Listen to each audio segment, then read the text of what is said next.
Sa bayang ito ng Obando sa Bulacan, extra special ang kanilang celebration ng fiesta.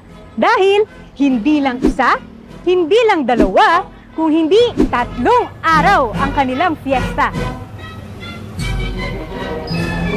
Nandito tayo ngayon sa National Shrine of Our Lady of Inmaculada Concepcion de Salambao.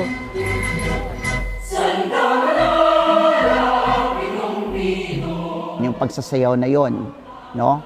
And sa pag-Christianize na yon, hindi na ito hinihingi sa isang anito, hindi na ito hinihingi sa kung kanino paman, pero hinihingi natin ito sa ngalan ng 3 patron. May 1, ayun po, nag-decide po kami na magpakasal. May 1, May 17, 18, 19, fiesta po ng Obando, nagsayaw na po kami mag-asawa. Nabiyayaan po kami ng isang anak na lalaki. Paglabas po niya, sabi po ni doktora, eto yung kakambal niya, yung aking ovarian cyst po, ay kasama na rin po na lumapas. Ituturo namin ang tamang pag-step o yung tinatawag naming sayaw panalangin. Na ito isang sayaw na may tamang step na sa tamang pagkakataon na may isang panalangin o isang sayaw panalangin.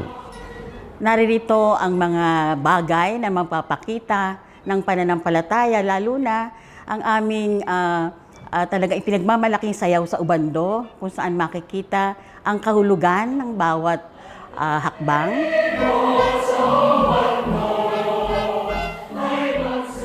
Tuloy po kayo sa pambansang dambana ng Mahal na Birhen ng Salambao at parokyan ni San Pascual Bailon dito sa Obando, Bulacan.